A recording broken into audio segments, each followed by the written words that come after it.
And we are live? Yeah, we are live. Alright. Darashigaya, you in the Darshigaya?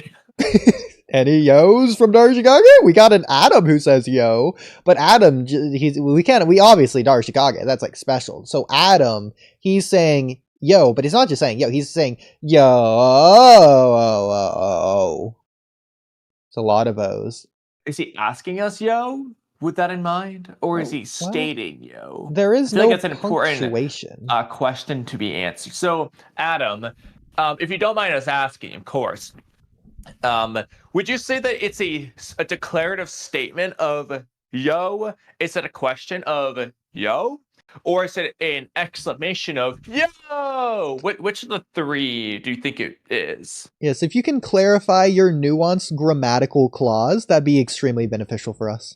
That's right! Yeah. If there's any commas you want to add as well, be sure to, let us know. Now, he says that's right, and he says that after the exclamation, which is the most closest in order. So I think he's going for the exclamation, which I love. That's good. We want excitement around here. Okay, I see you. I like it. Thank you, Adam, for your very beneficiary words.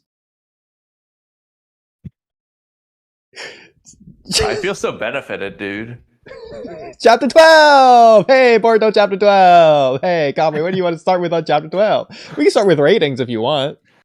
Well, haven't started talking about Chapter 12 yet. So. Okay. Okay. I think so. It's been so long, I don't even remember Chapter 12. Yeah, no, so I'm going to skim through it again.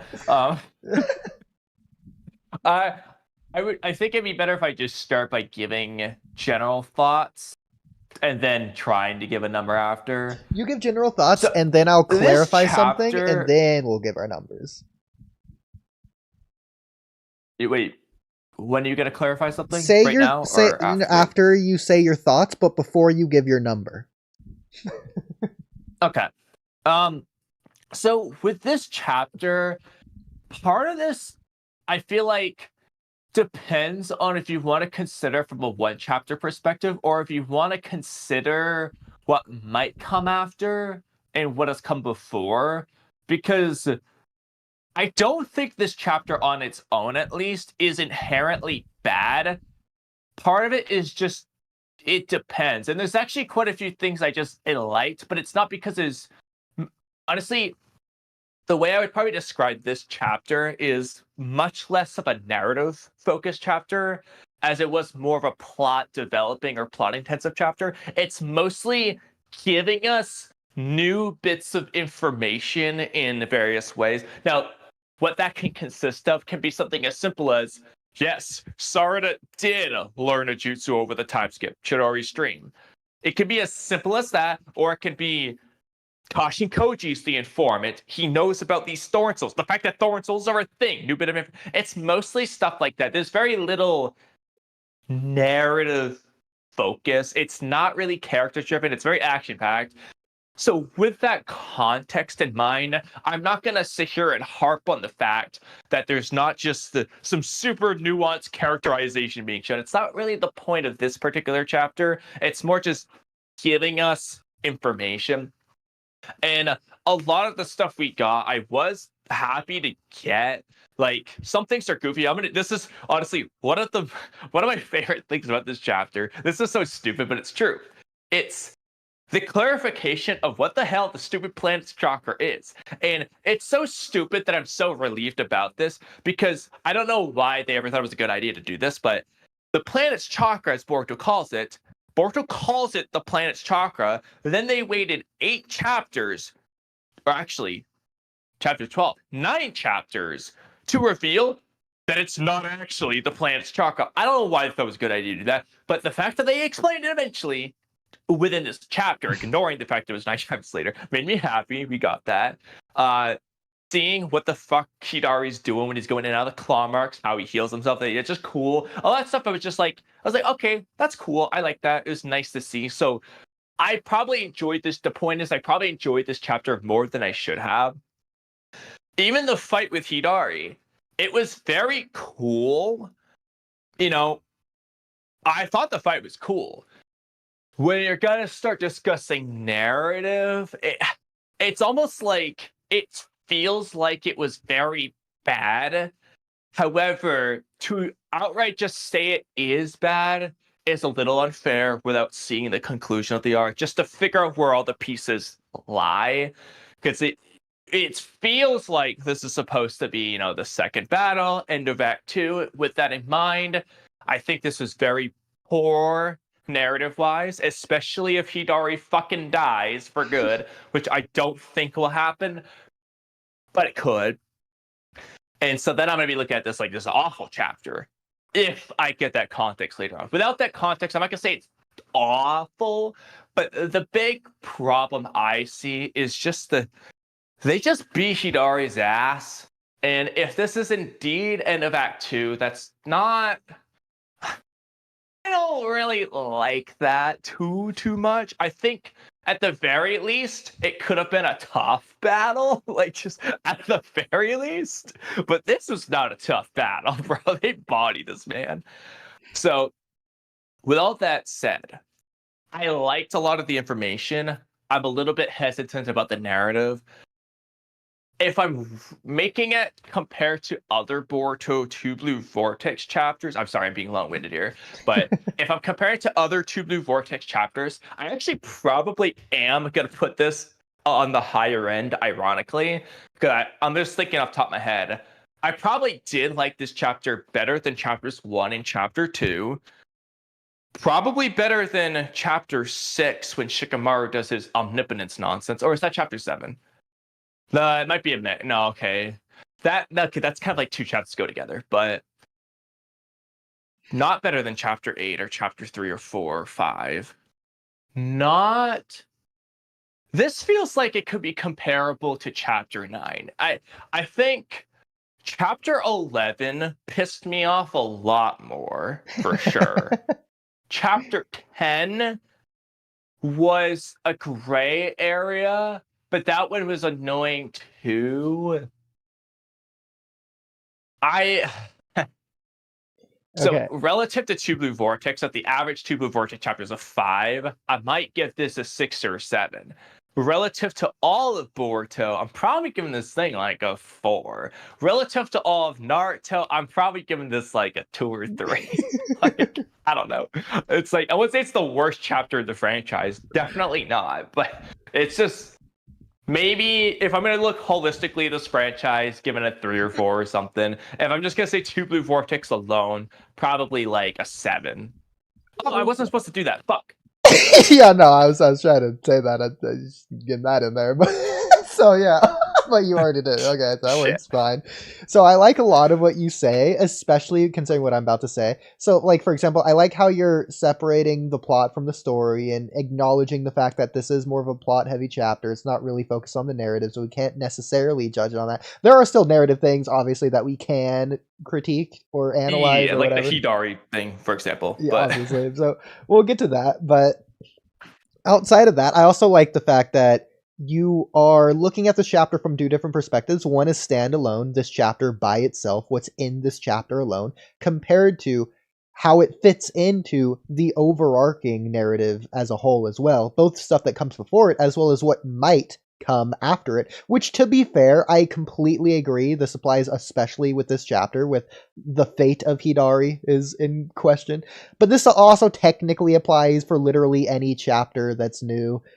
Literally all of them, even if it's like the ending chapter of an arc. Okay, well, depends how the next arcs continue off of this one. Yeah, technically. So, but this, I was thinking more from the one arc basis rather than the whole story basis. Like, within the arc, we kind of need to see where the arc ends to say whether or not this really is supposed to be end of Act 2. Maybe it's not, and we're just wrong, for example. Yeah.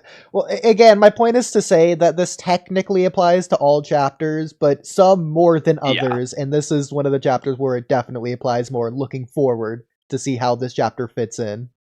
Because, like, hypothetically, if Hidari dies in a future chapter, or at least he's confirmed not revived in a future chapter, I'm going to look back at this chapter and say this is where that problem happens, not in that chapter where it's confirmed. Not the one that they confirm it. Yeah. Yeah. Standalone, that chapter will judge by itself. Because it's going in with the context of this is already the case. That being said, with those two ideas said, I do want to look at the rating from two different perspectives. And you've heard me talk about this before. The difference between good and bad versus the difference between like it and dislike it. So, like you were saying, I liked this chapter, which is why I want to rate the enjoyability of this chapter separate from the quality of this chapter. I feel like this is the one chapter in particular where we definitely need to have those two separate ratings. Because enjoyability wise, this is definitely top 3 most enjoyable Two Blue Vortex chapters. Where in that top 3 it's arguable. Instantly gonna say on the upper half. Yeah. It's definitely arguable where in that top 3 this chapter is. You could argue number 1, number 2, or number 3. Let's discuss that as a brief side tangent. What are some of the ones that come to mind for you as most enjoyable chapters? I definitely think this could be a contender for sure. Yeah. What are the other ones you had in mind? Honestly, chapter 1 should have been hype, but with all the YouTubers basically not spoiling it, but just freaking covering freaking Sarada's design for 12 freaking videos in a row, I was annoyed by the time chapter 1 came out, honestly. Outside of that, it was decently enjoyable. It might have been 4 was pretty good in my opinion. Might have been 3. Chapter 2 was obviously bad. Chapter 3 was pretty cool, seeing Code and Boruto fight. And I think it was chapter 5 in particular that you already know. That chapter was just freaking high about. Like, what more can I say? It was from beginning to end. I think just off the top, our contenders, I think, for me at least, you have chapters 3, 4, and 5, 7, 8, and 12. I think are the ones I would have to pick. Now, 8 is almost unfair, and it's purely because of Mitsuki and Eido's conversation. Yeah. It's really the reason subjective for me. Exactly. But again, if you enjoy it, though, that the point is enjoyability. So did you enjoy it or not? I did enjoy it. I'm probably not going to pick that one anyway, but I just want to mention it as an honorable mention here. Yeah, because again, so that's almost like the 7 chapters like that are like the Babylon episode, to where it's not enjoyable based on the series itself, but more on the nuance of what you can discuss outside of the series. It's like talking about the construct of love and how all the interesting conversations we can have. So I would say it's more so that it's interesting, which happens to be enjoyable more than it was enjoyable. That could be like a third metric we rated on. I will also say in my case, it's just a personal bias thing, because I know this chapter was enjoyable for the other example I'm going to use here was enjoyable for a lot of people. Chapter 75, Amato's backstory. But for me personally, it was one of my most enjoyed chapters, just because it's like one of those like I was right chapters, and of course that's going to be enjoyable for the person who was right. Yeah. So I know I didn't make the video on Mitsuki and Eida, but I was writing stuff, and so at the end of the day, I was right about my comparisons. Mitsuki himself is making them, so I'm like, I'm gonna like it, and then I like what it means for their character. So it's kind of just a personal thing. I enjoyed it, but moving past that, I definitely would probably put this one in top 3. I think the question is, so 7's another honorable mention, Boruto versus Mitsuki, in that one. But I'm thinking it's going to be chapters 3, 4, 5, and 12 for the top 4, probably. So then it's like, which one are you kicking off the island? I think for me, I might kick off chapter 3, because while I did like it, it also felt a little lackluster to me. It was kind of just like, that was a quick-ass fight, and it was not like this Hidari one in terms of some of the, like, Hidari doing cool-ass shit with the claw marks. Boruto's Uzuhiko action is undoubtedly cooler in this fight, but Hidari was doing more cool stuff than Code did. Let's be honest, Code didn't do anything in that fight. This Hidari fight... Give this to Hidari. This Hidari fight felt like the first real fight of Two Blue Vortex. It wasn't a stomp in either direction, and it wasn't 2 pages long. Yeah, this was the most fight we've gotten. Granted, it was a little bit of a stomp, but it was less of a stomp than the other ones. So, and yeah, I just think this was just a better fight in terms of just fight enjoyability by far. So I would kick off chapter 3. Yeah. And yeah, so chapters 4, 5, and 12, I think would be the most enjoyable 3 of Two Blue Vortex. Okay. I like that list. And 4 and 5 probably are the best narrative ones too. So that tells you that 4 and 5 are really like the best two chapters. Absolutely. Which is funny. Like, they just are. So with that being said, I got a lot of personal enjoyment from this chapter, considering the whole freaking chapter was basically just nonstop action of Boruto and et al. Versus Hidari. And I just thought the fight was cool. It just looked cool. I liked the choreography and all that. So enjoyability wise, I'm gonna go as low as a 7. Probably more like a 7.5, if not 8, in terms of enjoyability. In terms of quality, I did feel like this chapter was a little bit lackluster. It was a bit shallow compared to normal, and it introduced things that I thought didn't make a lot of sense. So it's just like, we'll obviously get into it, but like Boruto talking to Konohamaru, for example. Just all these random things. Some things I'm sure will get addressed later, such as why Jura didn't step in here. We are going to bring this up, but I just want to quickly say now, assuming you're talking about at least one of the things I'm thinking of, I'm actually going to do a video on one of the dumbest premises I can think of, but I feel like it's kind of an interesting thing to just question at the very least. We'll get to it. I'll mention it before I post this. It should be a short video. Like I can't, if this is over 10 minutes, I'll be surprised, but it's goofy to be talking about it, but I think it's actually kind of interesting, and I hope you're at least thought about it. Okay, good.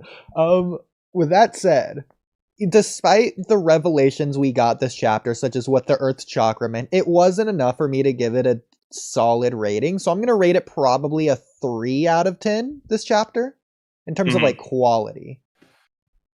Yeah, and that's my rating of 3 or 4 was looking at it like from the quality perspective more so than enjoyability, because I would agree with that. I mean, I will also say, like, if you're trying to just saying as a pure, I would just agree with your ratings if you're just talking in general. If you're trying to compare it to Two Blue Vortex specifically, it sounds mean to say this, but I think all the numbers just go up because you're eliminating the better competition.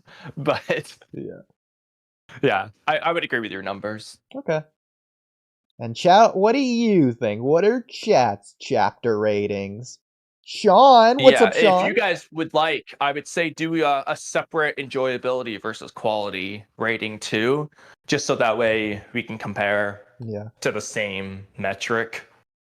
Shout out Sean, he's in chat. He was our guest on our last podcast. Well, technically 2 podcasts ago, but like last one doesn't necessarily count. But everyone go check out that podcast if you haven't already. In the past couple of videos, like the Conan video uploaded recently. That was a fun one. Zabuza versus Hidari. Sean, what do you think for your ratings, actually? Yeah. Assuming you're still listening. I'm not gonna lie, that Zabuza Hidan video did not do good view-wise. Might have to unlist that one. The Zabuza versus Hidan. Unfortunately. Oh, I had a feeling it wouldn't because the thumbnail I thought was just too all over the place. It just doesn't really make sense color-wise when you're looking at the thumbnail. But I like added that versus thing, it kind of made it pop out to me, the thumbnail, but no, too hard. I tried changing the title. So that's one of those ones that's pretty low effort topic, so anyway, don't know what to put here. Says Hidari's not dead. The whole point of chapter 12 was to demonstrate how OP Uzuhiko is. I wouldn't say it was necessarily the whole point. I think there was more points than that, but I definitely think it was one of the points. But I don't think it was necessarily I mean, actually, that's a good question. If you had to pick one thing, the most focused thing of this chapter, what do you think this chapter's focus was? You're only allowed to pick one. I realize that I don't think there's a standout thing in this one compared to some other chapters, but if you had to pick the main one, would you agree with Uzuhiko, or would you pick Thorn Souls or something else? So I'm gonna pick neither. Technically, if you want to be pedantic, my answer would be Thorn Soul, but like that's not the focus of this chapter. The focus of this chapter, like I already said, was about the fight of Boruto versus Hidari, but like if you're looking at it more literally, it's about the defeat of the Shinju and what that means going forward through the introduction of the concept of the Thorn Soul and how that saves people or whatever, or can or will or whatever. We didn't even know it was possible before. Or how to do it, I should say. Yeah. Well, we didn't even know if it was possible necessarily. I mean, Boruto made it seem like it was, but yeah, but then I said that, but well, that was like, why? This guy's a criminal. That was a completely unnecessary, off the rails derailment. To Hunter x Hunter. I'm glad we had that discussion. I know. I was like, I'm just gonna let it go because I do like talking about Hunter x Hunter stuff. So I was like, I'm not gonna stop it. I don't even remember what started. There was a reason to do so. It was an example or an analogy. I don't remember why or how or what, but it was. Yeah, I know that's the problem. I don't remember. Yeah, it's somehow. But the problem is, we weren't talking about Hidari's humanity in that regard. So I don't remember what made you bring up the Chimera Ant Archer. I don't even think it was me. I think it was you. I don't remember. It was me. It was. Well, it wasn't about Pito. It was about Gon thinking Kite's alive and why. But what does that have to do with? Oh yeah, that's what it was. Yeah. I don't remember. It was the whole because it had to do with the I think it's because we were comparing the Hidari death situation thing and how like thinking. Well, we just don't Kite's know. Alive versus not alive. And maybe. Yeah. The Kite was the example. In that regard, I think it related to... And then we just stuck with the example. We just stayed on the example, never getting back to the point. The example became the topic. So I don't remember how that example... For about an hour. It was supposed to be elaborated into the main topic, but we can move on. So, okay, here's something typical fashion. Here's something I was thinking for the past few days. So I don't think the tree just pooped out Hidari and the rest of the Shinju from the roots or vines or whatever. I do think it came from a claw grime. Since we're talking about that, which one? That's what you okay. Which one are you leaning towards of being likely, regardless of what you want to happen? Well, I'm definitely in terms of. I think let me just double check. I don't know if I wrote in a podcast topic or if it's just in the video script that I'm editing.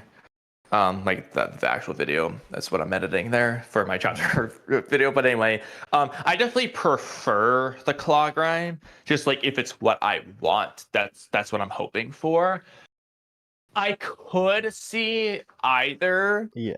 Like because the reason why I'm leaning towards the claw grime, and I'll explain why after. But the reason why I can see the chakra going from Sasuke tree to big tree and part of it just turns into Hidari, I can see it because of the whole they're divine trees nonsense. But I think especially I'm gonna use Bug as my example for this. Looking at Bug, it just makes more sense to me if he is a claw grime with Bug added to him / a little bit of evolution added to him, because just look at his feet. They're the same as the claw grind feet. Yeah. And I don't understand why the divine tree would become so much more. I can understand you're a Hidari. They basically just look human, but Bug, he just looks too ten-tailsy, he looks too claw grimy, and I don't really get why it would revert back to the claw grime versus just something new, which makes me think it's got to go the trees. I don't care if they eat the thorn soul or if they just get the chakra. Maybe as a hypothetical, so similar to how Hidari heals, maybe the chakra goes from Sasuke tree to the big tree, and then the big tree sticks its tree stump nonsense into a claw grime and just turns into Bug. And I don't care the process, but I think it makes more sense if a claw grime turns into the Shinju people. Darshikage, Space, Invincible in chat. Shoutouts y'alls, as well as Kuaowen Webster. So I would say Hidari's feet in particular look the most Shinju like they are Shinju like the most claw grime like obviously Shinju like they're Shinju. No, I think Bug, but then Hidari's second. But Hidari's hand feet. Bug has the literal like claw grind feet. I mean, I like guess. the raptor, velociraptor dinosaur feet looking thing. I mean, we just focused a lot on Hidari's feet for some strange reason. Like, he's got, like, the dinosaur because they're velociraptor weird. foot. They're hand feet, bro. He's got like gorilla feet. Yeah, but then Jura just doesn't. Like, I don't want to say Jura's feet are normal, but, like, Jura has more or less normal human He's got feet. shoe feet. His feet are shoes. Okay, fair enough.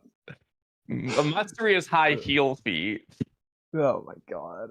Well, I think it'd just be so weird for it to just be freaking roots or whatever, but then, like, the Divine Tree from the War Arc didn't do this, the Ten Tails from the War Arc didn't do this, Ten Tails didn't do this other time, and then, like, why is Boruto explaining Code's Otsutsuki essence with his claw marks and the karma if it doesn't have to do with the claw grimes? Like, what's the point of making the claw grimes if not for the Shinju? Exactly. But then also Jura's explanation that they were birthed from Code's claw marks or whatever, it's because of Code's and claw marks with the ego, they've awakened it. And sure, that could be because it's also wrapped around the Ten Tails itself, but that just seems like such a bad explanation if that's the case.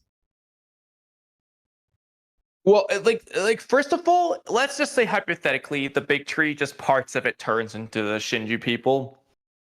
I just feel like that just leaves the claw grime to be mostly pointless. The only thing they did was turn some people in the trees, whichever ones the plot wants to focus on, and that's it. And I just feel like we can do more.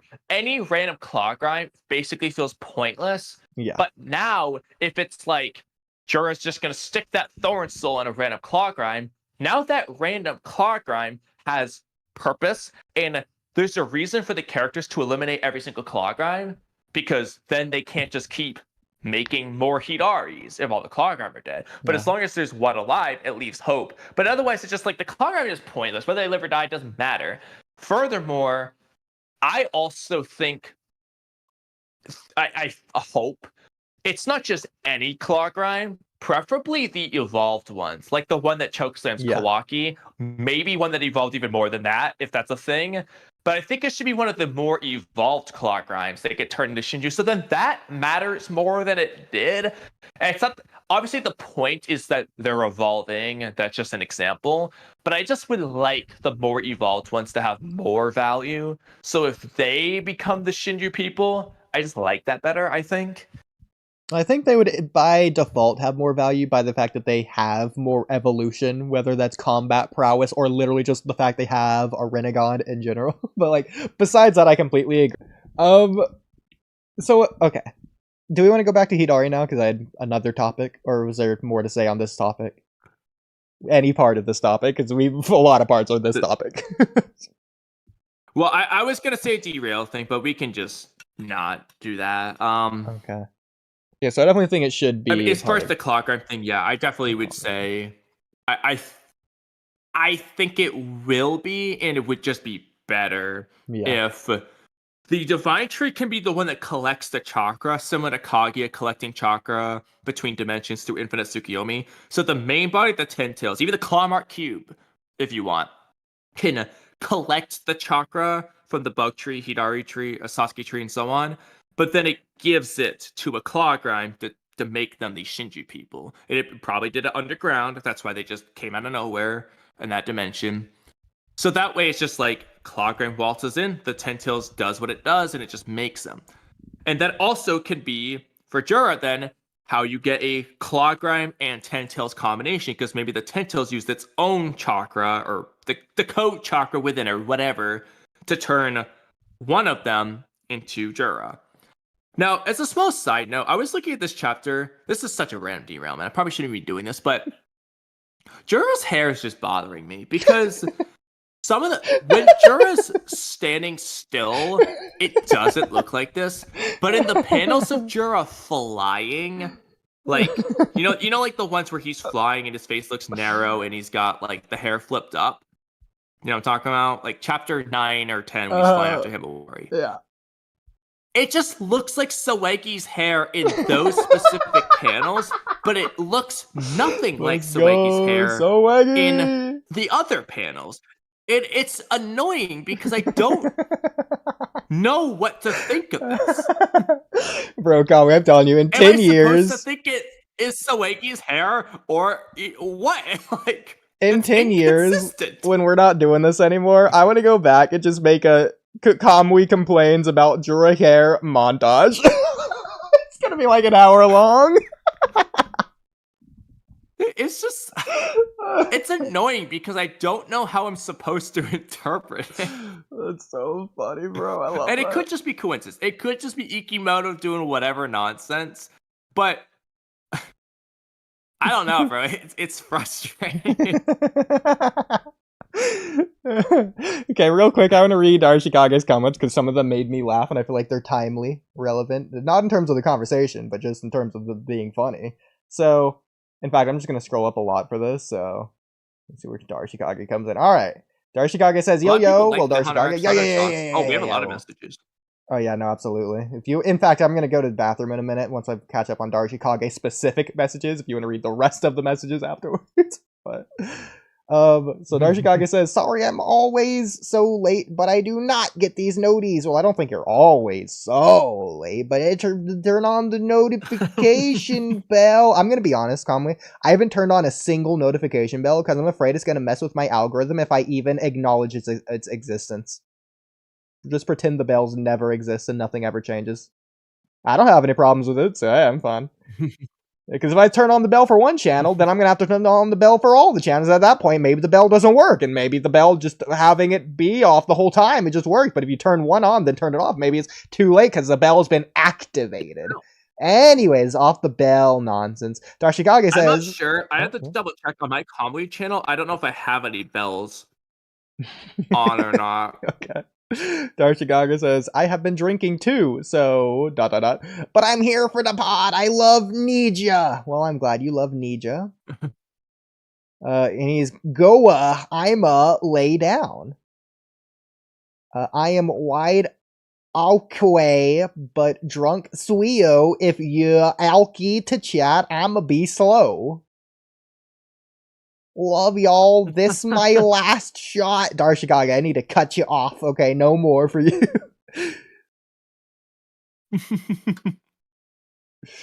I love that. He continues on saying, maybe I'll stop. Yep, so sorry. Is Arc find... Okay, that's nonsense of not him being drunk. I 100% love the content. I'm just too scared to take that leap. Again, love y'all, stay blessed, and yeah, I love Boruto. Yeah, I'm listening, but drunk. Lol. I love Darshikage.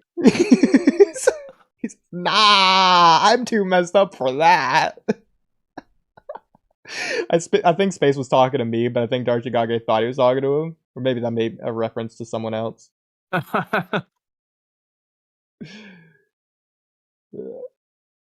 Promise I'm here, but this my last yeah. Well, Darshikage, I'm glad you got that last yeah in there. And he says, lol, yup, I'm gone. It's the Shadow Realm for me. Spelled R-E-L-M. No, don't. Stop emoji, please. I'm already mortified. Lol. No, stop emoji, stop, please. Clown emoji. And now we're caught up on Darshikage's messages, including those last 8, telling us not to read the first 12. But besides that...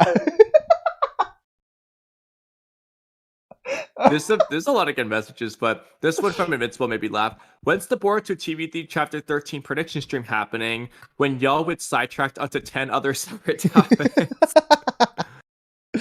Oh, well, where we just don't give our predictions. That's a good question. I feel like we already have given our predictions. I think we gave our predictions unironically in the Chapter 12 reaction stream. I think we did, actually. Yeah. Just straight up unironically. Probably at the end of that stream if you want to go see our Chapter 13 predictions. Okay. So completely new topic. There. Yeah, completely new topic. I'll leave you for this before I go to the bathroom, but we'll probably finish this discussion so you can talk on the chat before I go to the bathroom. Okay, so the last topic for now. So, before that, for context, do you think all the Claw Grimes have Thorn Souls, or do you think it's just the Shinju, or do you think the Ten Tails also has a Thorn Soul? And at what point do you think the Thorn Soul evolved or became a thing, manifested, or you think it was always in there? And do you think there was potentially thousands already in the Ten Tails? How do you see it going with the Thorn Soul? Did they manifest out of the black cube? Where'd the Thorn Souls come from? How many are there? I think the Ten Tails does have its own Thorn Soul. Just one or many? Does specifically for now, like currently. And just one or many? That's in Jura. Just Jura has it. Okay, so there's just one for the Ten Tails. I think so. Okay. The problem is it kind of depends on what exactly the Thorn Soul actually is. Yeah. If it's just a cluster of chakra, kind of like a chakra fruit, then hypothetically there might be a bunch of mini ones in every single claw grind. But that wouldn't explain why Jura's different. Oh, you know, that'd be really cool. I wish it was a seed again. Because then it's like the unborn chakra fruit. The fruit that hasn't blossomed yet.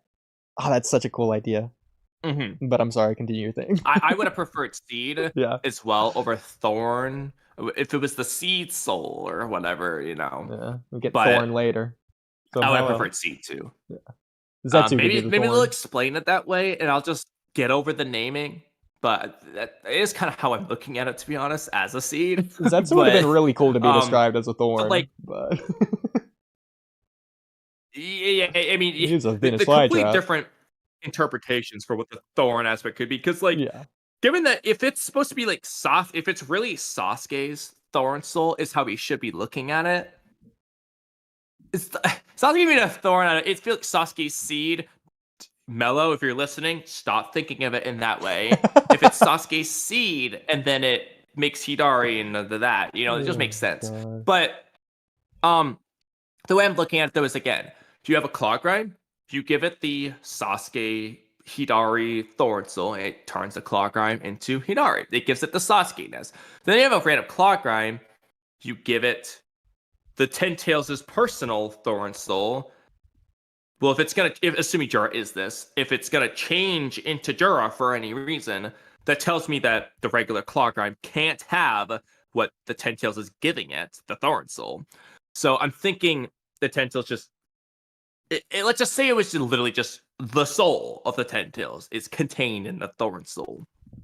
Then I don't think it has multiple, like, its soul could be split theoretically, but the way they're doing it, I'm thinking that the Ten Tails, I don't think has it's weird because the Jura just knows about the Thorn Soul anyway, but it feels like a regular Ten Tails, like pre-code nonsense, just doesn't have a Thorn Soul. Maybe it does.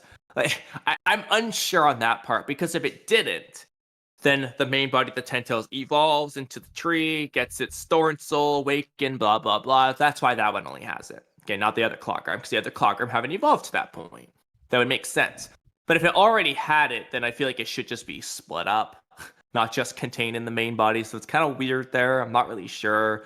But long story short, I think Jura has the Ten Tails' personal Thorn Soul. Maybe it's not actually the Ten Tails' personal Thorn Soul. Maybe it's actually like the Ishiki within, or the code within, or the code and Ishiki mixed together within, that the Ten Tails just had. And then it gave that to Jura. That could also work.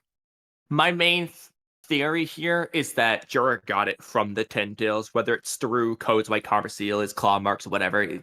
It got it from the Ten Tails, not from Saweki or another tree person, if that makes sense. That's my main thing. Yeah, okay.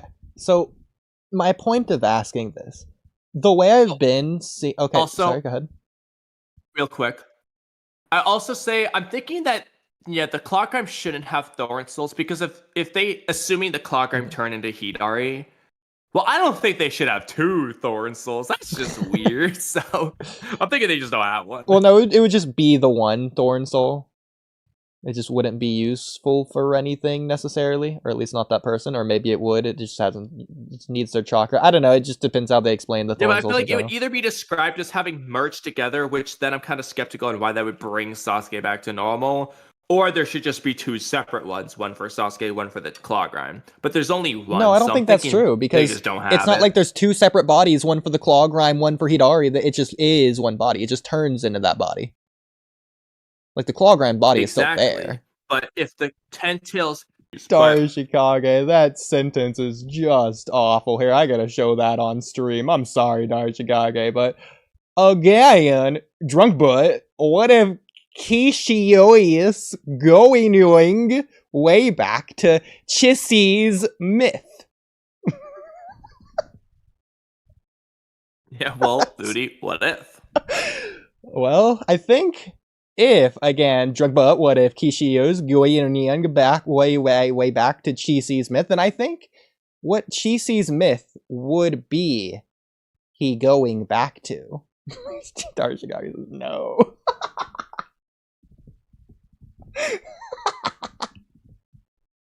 I'd be curious which one you're referencing, Darshikage. If you can, type it one letter at a time, a little bit slower, a little bit more precise, maybe I could look up the Chissy's myth that you're talking about.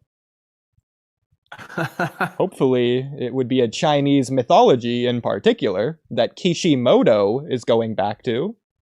But I guess we'll find out. Okay, so anyways, with that context being set, Darshikage has things to do at 3 hours from now. That boy needs help, bro. Well, okay, what about this? So, Kamui. I was so happy when I thought about this. Skilled enough to communicate our thoughts through our fists alone. We think of a word, phrase, sentence beforehand, then we have a genuine silent fight and afterwards guess each other's word. I love it. Is Ninshu real? I'll even add the title for the above idea. Is Ninshu real? I was thinking that question might honestly just be the best title. We tested it, or we tried it. Can we communicate through our fistula? I love the question. Are we skilled enough to communicate our thoughts through our fistula? Are we skilled enough to so communicate? Stupid. Like, I was thinking beforehand how I would do this. Like, if your word that you thought of, and I would try to keep it Naruto related. So if your word was like headband, you would constantly be headbutting me throughout the fight. Like, that wouldn't be your only thing, but like every 5-10 moves you'd be doing that. Like, it'd be a genuine fight. You wouldn't be limited to only headbutts to make it obvious. Like, this isn't charades, it's an actual fight. Which is something to where we somehow try and communicate the word through the genuineness of the fight. I think you could do it through stages. The first one, you don't give any signs. You only think. You can. Okay. I think you can even say you will keep thinking headband in your head while you're just doing whatever in the boxing fight. And then when we inevitably probably fail, we say, okay, let's try to give subtle hints in a sense. Yeah. So if we're thinking left toe or foot, we'll end up kicking more often to see if that helps. Again, I think it's best if it's Naruto related. Also, I think, by the way, just Ninshu is real. I think that could be the thumbnail text rather than in the title, if you want to edit that. But, hypothetically, another one I was thinking either way, I wrote both. Okay, that's fine. I was thinking, for this, another one we could do would be, Bond, since that's Naruto related. In this case, I would be trying to fight as close combat as possible. Something stupid like that. There's an endless amount of video ideas stemming from this channel idea we had. It's so good. Oh my god. Okay. So back to the topic. So chakra feet. What was the point of the chakra feet? Where are we on this conversation? Oh, I forgot to show this. That's fine. I think you just asked about it. Okay. No, it was about the passing out. Because you were saying that Sasuke probably has 1% chakra, so he's passed out. Again, I don't think this is the case because people generally don't have to worry about this. I feel like Naruto is a bad example for this. And other people, they do become exhausted when they use a lot of their chakra, but it's usually when they're using a lot of jutsu in particular, which is like a physical thing as well. So I think there is obviously an exhaustion level with chakra, but not because of the chakra, because of the stamina. In which case, I think if you are literally resting as Sasuke is, that doesn't count. The exhaustion... I mean, realistically, though, the reason you die from running out of chakra is because you ran out of chakra, is because you ran out of stamina. Yeah. And they just say it that way because, yeah. And so in this case, the Sasuke thing, if you want to just say stamina, the point is really the same. But yeah, it's the stamina is why you're getting passed out. But they're almost the same thing. They're not the same thing, but they're like almost the same thing, so you know what I'm saying. And I get why you could be saying this because you could definitely interpret Sasuke's situation as just devoid of consciousness as the real problem. Yeah. It could be both consciousness and stamina. It could just be stamina. I would like it to be both, personally. I would like to see both his consciousness and his chakra and stamina are in that Thorn Soul. I just think that works better. But again, it's not like there isn't a precedent for this in the series anyways, like Shikamaru passing out in the war. To be fair, he had the Nine Tails cloak around him, so he still had chakra. But more in particular, I was thinking Boruto, when he passes out, Borushiki comes out, and then when Borushiki has to absorb chakra, Boruto wakes back up. But that's not Boruto's chakra, that's just chakra in general. I feel like that's a little bit unrelated. But the point is that Boruto was given chakra. So, like, Sasuke doesn't have... He didn't get Naruto's chakra or Shikamaru's chakra or whatever. Like, Sasuke just lost it for the most part. And he's somehow being kept alive at the same time, which is weird.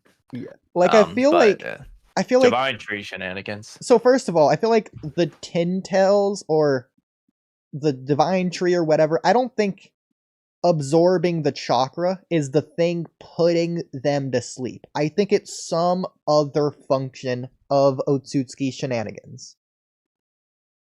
That's fine. Okay. I don't know what. I don't know what the thing would be specific. Because I'm also thinking, like, the Divine Tree also wasn't going after the Edo Tensei. The Edo Tensei had a chakra, which is also weird. Yeah. I agree. The thing with I don't know if that's just I mean, weird. Genjutsu also works against Edo Tensei, but Infinite Tsukiyomi didn't. That's the thing I was going to say. Like, it could be that they don't have real bodies, and so it doesn't sense them as, like... It just doesn't sense them because of that. But it's like, if it's sensing them through chakra, I feel like it should just sense them. Yeah. Plus the fact that even if you want to say it doesn't sense them, Tobirama and Hiruzen are literally ripping apart the Ten Tails. Like, I feel like it has no choice but to sense them to some extent. Yeah, I don't know. And like, the Ten Tails has a Rinnegan, it can literally see them. You know what's a plot? You want to know what's a plot hole? Hiruzen's using Enma, the being, to do that. So the Divine Tree should be going after Enma, the staff. It's not. Ironically enough, I feel like it's not an Edo Tensei. I feel like the Ten Tails would fight the Edo Tensei. The Divine Tree wouldn't. I don't know why. It just seems to be the case. Yeah, no, literally though. Yeah, it just doesn't make sense. Like, again, the Ten Tails has a Rinnegan, so like it would just see the Edo Tensei. So does the Divine Tree. Exactly. But it's on the top, so I don't know if it counts. Yeah, you can't see. That's the problem. It still senses the people somehow, though. I don't know. It's weird. Either way, under the hypothetical that what puts Sasuke to sleep isn't what the Divine Tree takes from him, so whether it's consciousness, stamina, or both, you think it's just something else entirely. Under that hypothetical, I realize it's hard to answer this without a lot of information, but I'm going to ask anyway. What is it about giving Sasuke the Thorn Soul that you think would restore him then? Okay. Well, to answer this, first of all, I don't think it's the bite that puts them to sleep. I think it's the tree surrounding them. But why? I don't know. Well, that would relate to that. At least could relate to the chakra being absorbed. Then. Well, but hang on, because the tree also stops growing. I don't think it's what. And the tree is always the same size, whether it's Soegi or Sasuke. Even Moegi had 100% chakra, which probably. Is weird. So yeah, exactly. And again, the fact that it stops growing implies that it would stop taking chakra, if that were the case. We see the trees get bigger than that. So it's a little weird, yeah, because the tree is what makes it. So granted, this doesn't explain the discrepancy between the tree. I mean, granted, the trees could be slightly different, but the perspective just doesn't make that clear. But because maybe the Sasuke tree just is bigger, but we just don't really get a good picture. But the way I'm looking at it is when the Ten-Tails bites Sasuke, gets a little bit of his chakra, the Ten-Tails, the claw grime, turns into the tree. I think it's then that the Ten-Tails would be stealing Sasuke's chakra. The problem, like the Divine Tree, the problem is that Divine Tree didn't exist yet, that the Bane one, and Sasuke's like just put to sleep like immediately, so it's weird. Like, I don't know. Yeah. I mean, okay, how about this? I think this could be okay. This doesn't explain why it's drawn with their like bodies hanging out. Apart from Ikimoto wants to make it clear which tree is which, but ignoring that aspect in the universe, it wouldn't really explain why their bodies are hanging out there. However, it could just be that Sasuke really just is the tree, the same way that when a Ten-Tails hypothetically it eats Jigen, Jigen's just gonna turn into the tree along with the Ten-Tails. So Jigen's not asleep; he just is the tree now in this case. So they could just be like, it's not that Sasuke's asleep; it's that Sasuke is the tree. I agree. Okay, like, so in that case, he and the he's the Ten-Tails conscious are the tree. Yeah, he is awake. The tree. I like that. Because in that case, when he's saved, awake. he'll be able to like have remembered, or he did hear everything in that case, assuming that would be true, at least possibly. It depends on whether that tree is conscious. I would assume it is, because the claw grime was, and it'd be really weird if the claw grime just lost its consciousness when transforming into the tree.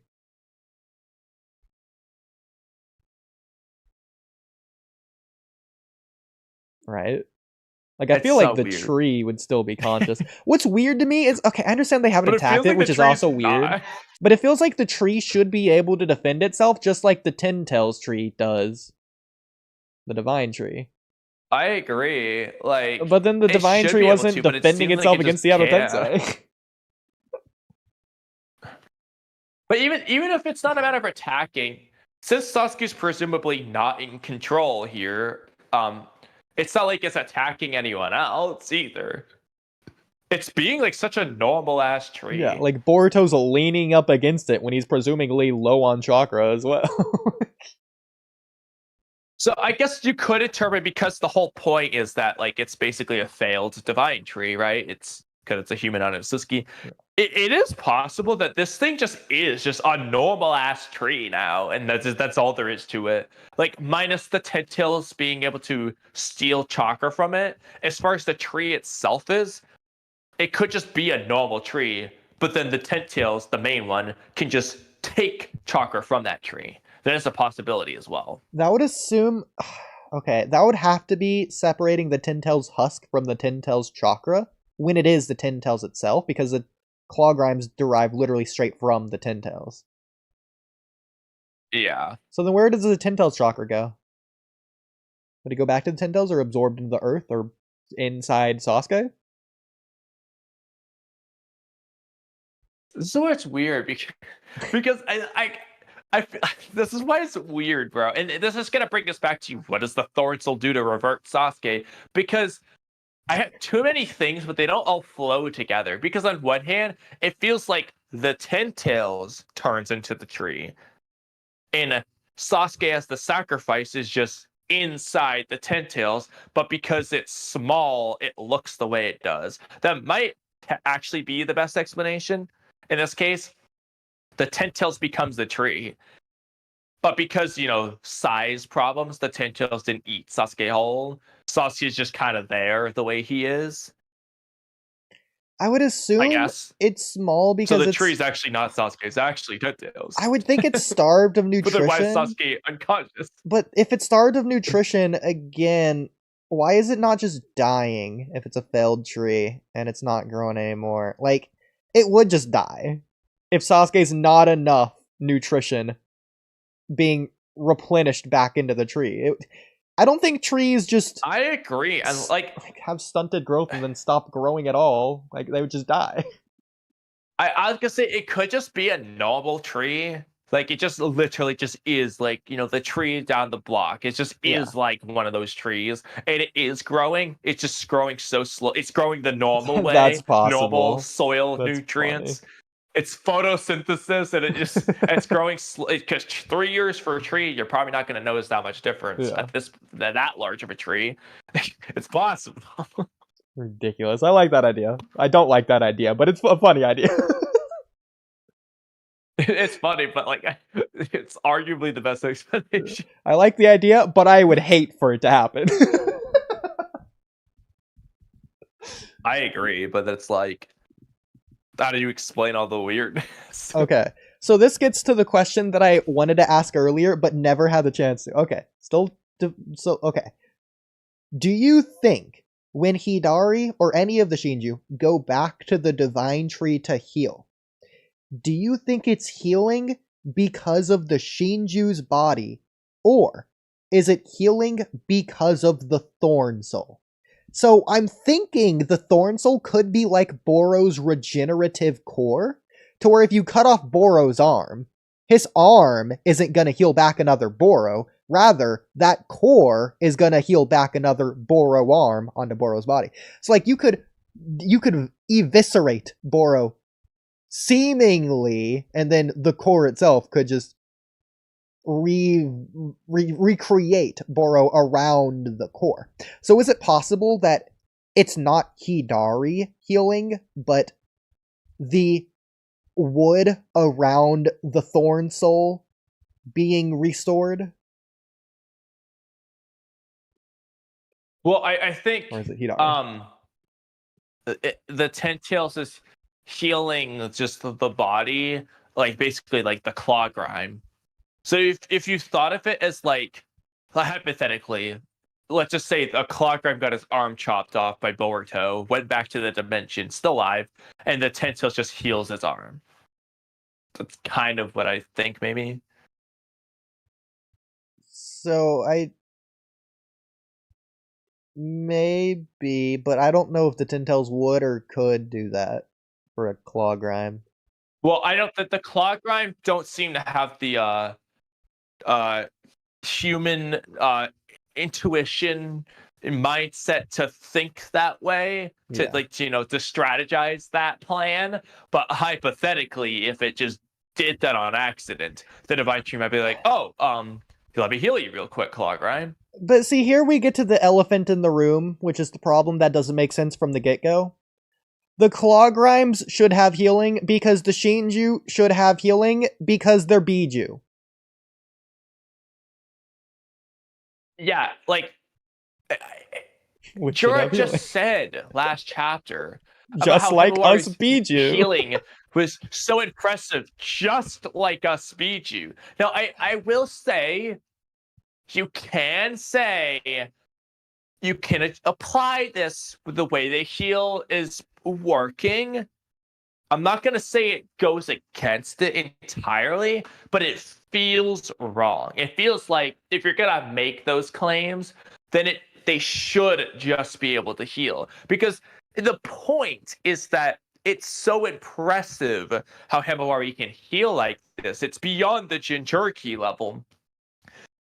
Naruto, never mind my complaints about Himawari. Naruto does not need to go to a special room to heal. He can just do it because he is the Nine-Tailed Jinchuriki. If Kurama's himself can hypothetically heal even better than that, he doesn't need to go to a special room to do it. He just does it. So if Jura's gonna put himself on that pedestal, and he says us Biju, meaning it's more than just him, not the I Biju, the us Biju, he's got to be lumping in Hidari and the others to this, then they should just be able to heal like that. And never mind fucking what Jura says. Obito and Madara. Like, it's just like, again, the healing's supposed to be better than them. They don't need to go to a special room. Like, if Juras and them are going to talk about how they are 10 Tails / Divine Tree already, then they shouldn't need the 10 Tails to heal them. They should just do it. Because the implication is that Hidari isn't able to heal. It's the Divine Tree that's able to heal. Now, maybe the Divine Tree can't do that to just anyone. Maybe it has to be a 10 Tails and whatnot. And that's where you get the, okay, it kind of works, but it feels wrong. Hidari should just be able to heal, bro. This is also where I kind of get to, it does make sense, but like, it kind of doesn't make sense now that the 10 Tails from the War Arc was able to revive without all of his chakra, because the 10 Tails is Kaguya, and I can't imagine Kaguya having a partial revival if it's just not all there. Like, I feel like when Obito spit out the Divine Tree and then Madara absorbed the 10 Tails, the Divine Tree was just by itself and talking to Madara, I feel like Kaguya was in the Divine Tree entirely and not in Madara at all at that moment. Because otherwise, Madara would just have heard the voice inside him instead of the tree. There's an argument to be made for... So this actually, I don't know if we want to do this derailment now, but this does heavily relate to a podcast topic that we never did, that I mentioned that can tie into Boruto, so maybe I should just bring it up now. There is two aspects of it. We can just focus on the plot side. It was going to be Obito's method of infinite Tsukiyomi versus Madara's, is the point. There's a characterization point with it. We can ignore that for now and just look at the plot and look at it from Black Setsu's perspective for this. Let's just do that, just to make this more concise. So, based off of Madara, it seems clear that Madara knew of both methods. You can either do it the way Obito's can do it, the Divine Tree itself cast the jutsu with a little bit of your influence in there. The Divine Tree does it. Or you yourself can cast it. Madara did not seem to initially plan on absorbing the Divine Tree, because what he does it in response to the tree telling him to absorb him, and then after he has like a revelation after he does it. So clearly it wasn't Madara's plan to do that. So he at least thought he could just cast the Infinite Tsukiyomi without the Divine Tree. He would just do it personally. Never mind their characterization reasons why again. However, the tree, Black Setsu or Kaguya, whoever's saying it, wanted Madara to absorb the tree. That tells me that actually, originally I was thinking, now there's still arguments to be made that the Infinite Tsukiyomi needs to get the chakra to the 10 Tails, but the Divine Tree doing this makes me think that actually what Setsu needed was all of the people's chakra from the Infinite Tsukiyomi to go to the Divine Tree itself. It's either going to do it because the Divine Tree cast it, or because the Divine Tree is inside the person casting the jutsu. And that's what restores Kaguya. So far, are you following? Yes. Any contentions, confusion, or anything? Do you follow me so far? Derailment from your derailment. Do you think the Divine Tree inside of someone could choose to activate the Infinite Tsukiyomi from inside someone without the consent of that person? Like, for example, Naruto doesn't always consent to the Nine Tails chakra coming out. Yes, but the problem is, it depends on whether that Divine Tree has a special level of consciousness and awareness and ability to do things on its own. Let's say it does, because it talked to outside Madara. Of instinct. At least that one does, because it is Kaguya. That's what's weird, bro. Like, because it seems like the Divine Tree is acting on instinct, and that's why Obito, even though the Divine Tree is going to cast the Infinite Tsukiyomi, it seems like Obito is doing at least something to initiate the jutsu. Like, he's playing a role, but the tree's casting it. Whereas with Madara, he's doing all of it himself. Yeah. But it feels like Obito still had to do something. At the very least, he had to poop out the tree. The bare minimum. Maybe that's all it took. But anyway, never mind the whole pooping out the tree and putting it back inside you nonsense. But, is there a the reason point, though, is I think Obito didn't have the Rinne Sharingan? He never flied up to the moon with 2 Rinnegan in his eyes. Okay. Sure, he never flew up, I'll give you that. Even though, well, he flew up, he just didn't look at the moon when he flew up. Yeah, he didn't fly close to the moon. Man, Obito could have activated Infant Tsukiyomi like 50 episodes earlier. Had to look up. I mean, he also could have just given him, if he just took the other Rinnegan eye, put it in his eye socket, flew up to the moon, he could have been done. Maybe you could argue Indra's Like chakra was Sasuke required. could fly at the time, so he literally could have just flown away from them. There's nothing they could do about it. It's possible Indra's chakra might have been required, but I feel like if that was the case, Zetsu wouldn't have been so gung-ho about Obito in the first place. I don't think Indra's chakra was required. Well, not they Indra's, just needed maybe the just Infinite Kaguya's. Tsukiyomi to activate. Like Kaguramo's or whatever. At least Huh? Kaguya's. Because like Indra would have Kaguramo's what aspect are you referring to the Indra chakra part? I guess I should Well, ask. because Obito would have Hashirama's chakra, which would have Ashura's chakra, but he wouldn't have Indra's chakra at all, despite being Uchiha. Whereas Madara would have both, because he got both. So he naturally awoke in a Rinnegan, whereas Obito just stole his. Yes. Yeah. The point of the Indra thing was it was just get them to awaken a Rinnegan. And so if Obito just has the Rinnegan, then it doesn't really matter at that point. Yeah. Whether he's Indra or Ashura, he just needs the Rinnegan. So that he can summon the Ghetto statue to do all this nonsense. Well, but then again, it seems like they were able to like get chakra out of the socket of Danzo's eye when that's not Danzo's eye. So maybe Obito did literally just retain like Hashirama and Madara's chakra from having that Rinnegan. Like once you take away that Rinnegan, maybe Obito just has that chakra still. Just kept a little bit of it. Yeah, I mean, it's possible. Because Obito kept some of his 6-paths power anyway. Yeah. Like, it was all ripped out of him, but he retained some of it, so I don't care where it came from. He's still at it. Like, which, by the way, this is like the 20th derailment in a row, but it's kind of weird how, like, Izanagi and, like, Mangekyo Sharingan abilities, it like blinds the eye, but once the eye is blinded, seemingly you can't do the abilities anymore because you still have the chakra.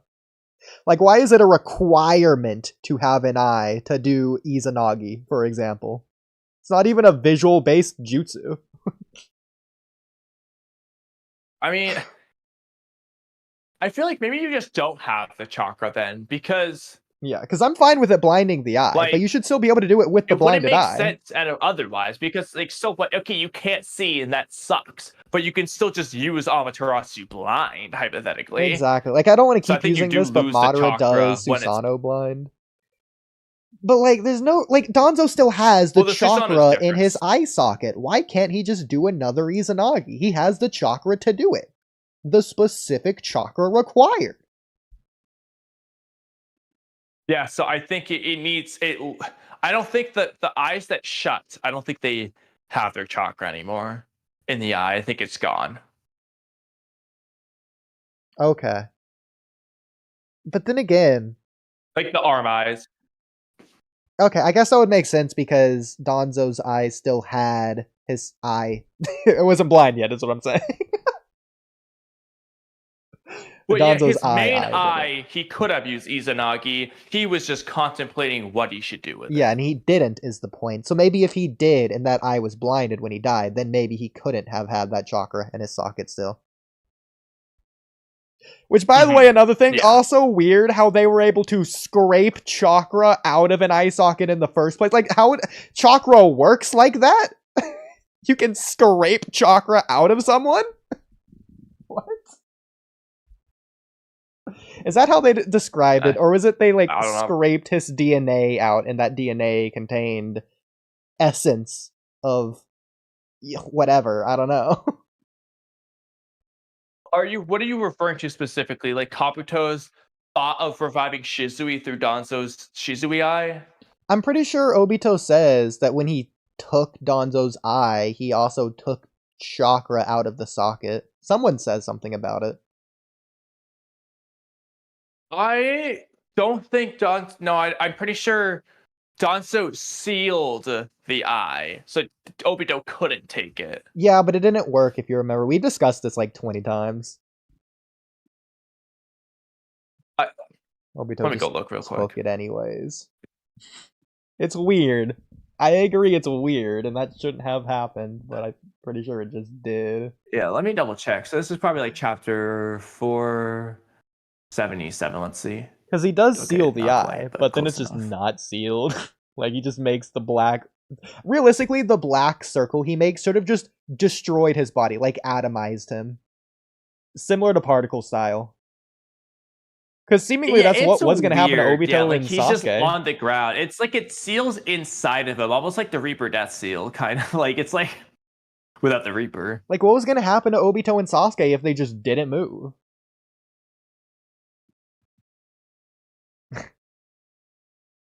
Yeah, I think they would get sealed inside Danzo.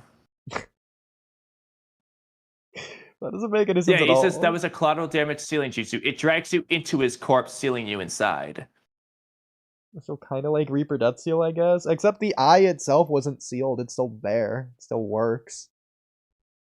Yeah, wait a minute. He says, I'm taking his eye. Yeah. Sasuke, go rest. Go back to the hideout. We talked about this multiple times, Kamui. You must have just forgot. Hold on, does Obito say anything afterwards? They do discuss the eye after this. He tells him to kill Karin. Danzo. Oh yeah, Danzo. He took Shizui's eye before he died. How did he do that? Did he like seal Shizui's eye inside himself? But like the eye is still there. But it looks like, I mean, there's an eye floating, unless it's just a different person's eye. It doesn't show Danzo's eyes in this panel, so you can't really see it. They definitely discussed Danzo's eye after this, though. I don't remember when. Well, I know there's the Kabuto scene, and Obito doesn't say, like, I don't have the eye anyway. He just says, don't push your luck. But there's another scene where it's something about scraping the chakra out of the eye socket. I'm pretty sure it's Danzo. That one I don't remember you referring to be honest. I'm pretty sure you're the one who originally brought it up, too. Not now, but well, I remember Kabuto saying that they could revive Shizui through Shizui's eye, if assuming Danzo had it. Remember? What does chat have to say about all this? The strands are there. Danzo's corpse is the storage. Anything caught in the, I guess, ink is trapped unless he comes back to life and releases it, like Hiruzen and the Reaper Seal. Reaper Death Seal. That's what Darashikage says. Yeah, he's referring to the sealing jutsu there. Yes, but he's very drunk. Hey, he said that. I don't know if you read that in an English way that he doesn't say, but oh my god, the way you said it was very. Oh no, I said it fine. Look at chat. Darashikage's message towards the top. Specifically, how he spells Shibuya.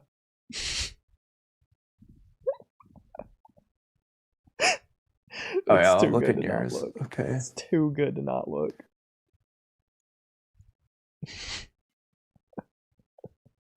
Shibuya. Shibuya.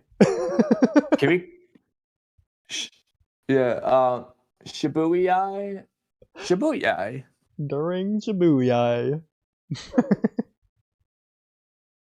Okay, can we please say that?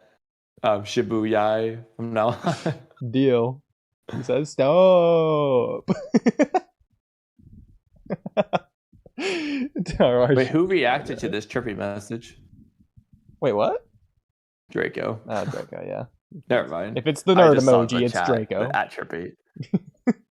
Yeah. It would have been funny if that was trippy. I know, I was thinking that. That's why I checked it just in case. Anyway. Cam still has this guy timed out. That's so funny. Okay. She does it like every hour on the hour. I don't remember why I brought up My Derowan anymore. Okay. Well, I'll go back to my question. So, okay.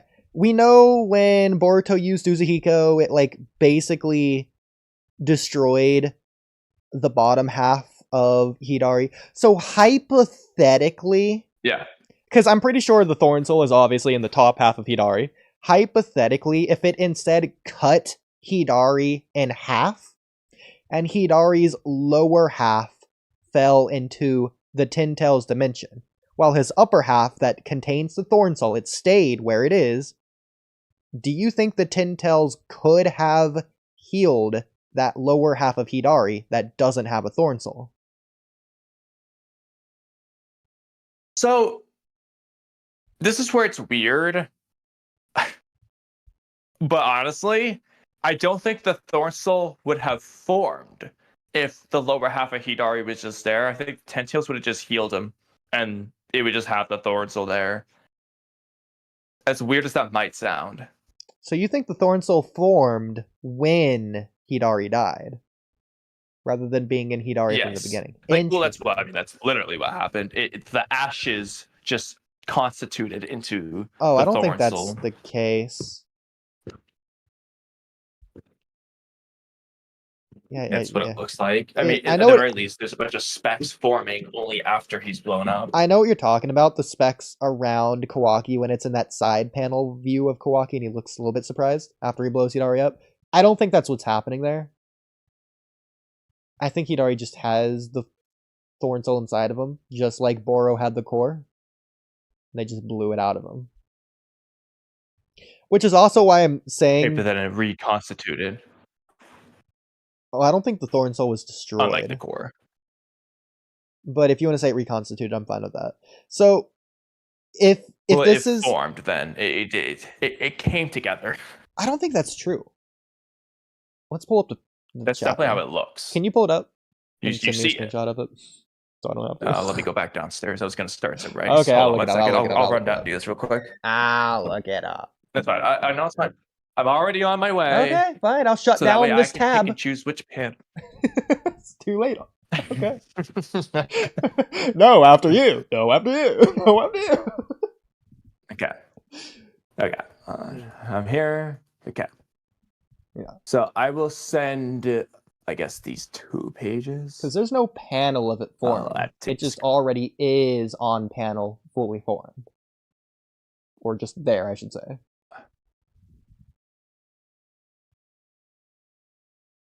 The anime will probably make it more clear as well. I think you're just not remembering the panel of it forming, or the 3 panels, I guess I should say. Because I already described the Kawaki panel. Right, and I know those ashy specks are all around. There's 3 after that. Hold on, I'm going to send them in chat. Give me a couple of extra seconds. Okay. So the first image is the Kawaki one, just for reference, and then the next 3 panels are immediately on the next page. Okay. You see the little dusty things. You know what? The black things are dusty things forming into the Thorn Soul. Okay, I take it back. You're completely right on this. I'll give you that. I will give you that. These 2 panels whether you want to say right it's Hidari's ashes forming into that, or they just poofed out of nowhere, or whatever, but they formed only after he was obliterated. So if half of them is still around, I feel like it just wouldn't have formed the same way that it didn't form until all of them was gone. Okay. So I still, at least for now, I'll say I think the Thorn Soul was already inside of them, and Kawaki just blew it up, and it's reforming itself. rather than forming That'd itself be for the first fine time. with that, yeah. I don't know if the thorn soul's necessarily like in his heart.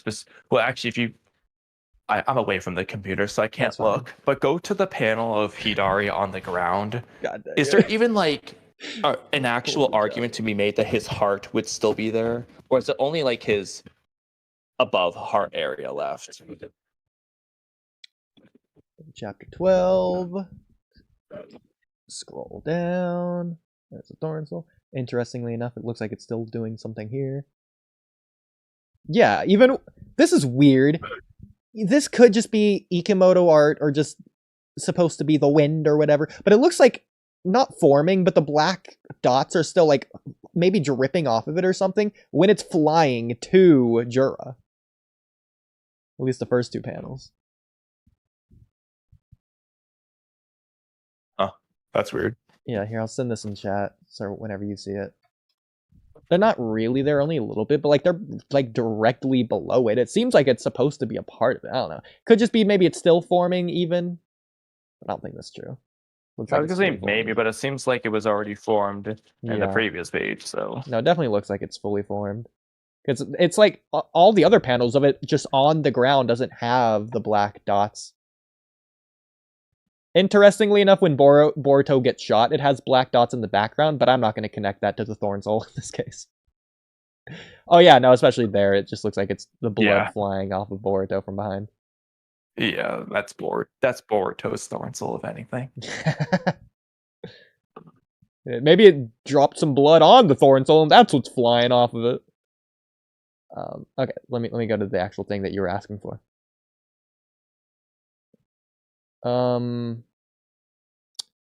It's pretty zoomed out. Let me zoom in.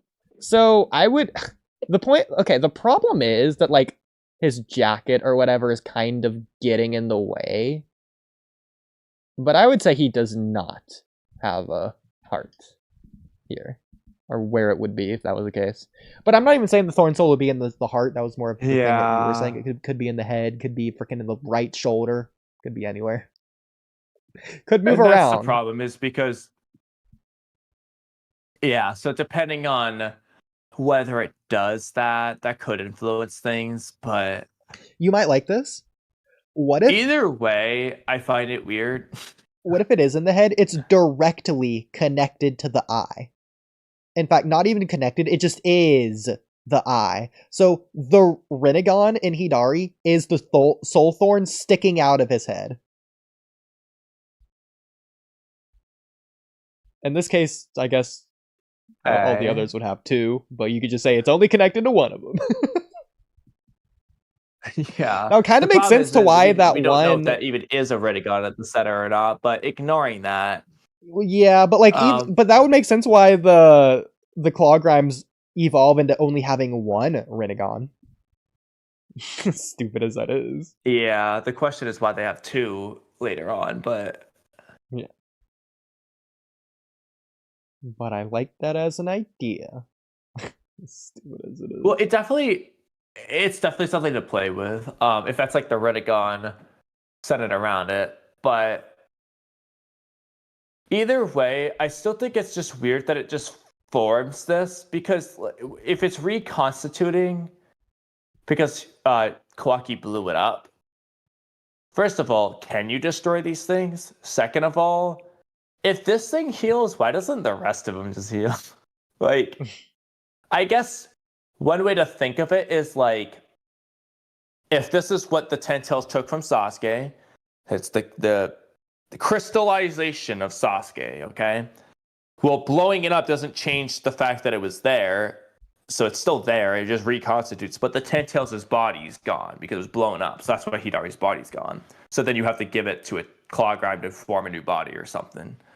I guess that can work.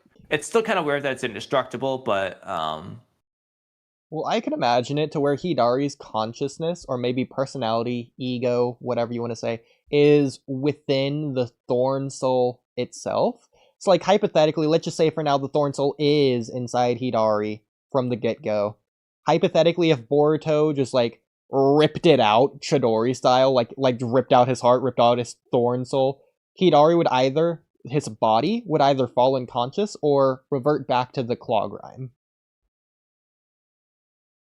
I would imagine. Yeah. So I feel like the I could wooden see that it reverts back to a claw grime. I feel like the wooden body around the Thorn Soul is just like basically a mech that Hidari is using to move. It's more like a robot, if anything. Yeah. Okay, that's interesting. If that's it's like the claw grime is the body, but well, yeah, but you get the idea. So in this case, I feel like Jura wouldn't have to stick it into another claw grime or whatever else he's gonna do. He doesn't have to eat it. I hope he doesn't eat it. I feel like the way to bring Hidari back would just be to go back to the Tin Tails, the Black Cube or whatever, and just in the same way, I feel like the Tin Tails roots would just reconstitute Hidari's body around the Soul Thorn the exact same way. It would basically just heal him from nothing rather than heal him from something. I feel like it's healing around the Soul Thorn rather than healing Hidari based off of Hidari's skin or body or wood or whatever. So, well, in that case, though, then, I mean, granted, because the Tin Tails and the claw grime are kind of one and the same anyway here, but what I was going to say is, hypothetically, let's say Jura, if it's healing it around the Thorn Soul, it almost feels like the claw grime's not necessary at that point, because then hypothetically, Jura can just bring it to the Tin Tails base, the Divine Tree touches the Soul Thorn and just forms a new Hidari body from that. Then it doesn't really seem like the claw grime are necessary. Exactly. So, and that's why we get back. That's why I asked the first questions I did leading up to this, because you're right. We just circled back to square one of how this is weird and a problem. Which we already discussed. I think if I just have to pick, I'm thinking I would prefer, obviously the claw grime are necessary here. So what the Tin Tails is really doing is it's just healing the claw grime's body. The claw grime is Hidari's personality because of this Soul Thorn. So whether it's all Sasuke or whatever the Soul Thorn is, Hidari's personality is because of the Soul Thorn. And the Divine Tree there is just healing the claw grime's body. So without the body, because it's just a Soul Thorn, it can't just reconstitute Hidari. It needs to put the Soul Thorn in a claw grime first and so on. That's how I think I would prefer this. This just be the best way to do this. If this is the case, how I would like it is if by being utterly defeated like this, rather than evolving, Hidari de-evolved. But again, as we've already explained in like 13 other discussions, it would be so much better if this was a seed instead of a thorn. Yeah. And for now, I honestly think I might just think of it more like a seed. Because if it's fruit, chakra fruit-like appearance, even then, I think we can just combine both anyway, which sounds goofy, but it kind of works because the Shinju can be considered thorns. Like, they're like the royal guards for the Tin Tails. They're there to protect the tree. That works as a thorn thing, but at the same time, this is why it shouldn't be called the thorns. I mean, it's the thorn soul, not the thorn. So if the Shinju are the thorn, the soul of the thorn is the soul thorn. Yeah. And if the soul of the thorn is a seed, because that's what forms the thorn in the first place originally, I guess it does all track. At the end of the day, a seed is what starts the rose bush that grows its thorns. So it does start with the seed regardless. So a thorn soul could just be a synonym for seed, as stupid as that sounds. And if you think of it that way, I think it's the best way to just get the best of both worlds. And just, yeah, the name's weird, but like it doesn't have to ruin all of the symbolism and stuff. So I think that's how I'm gonna look at it until the series proves me wrong inevitably. Again.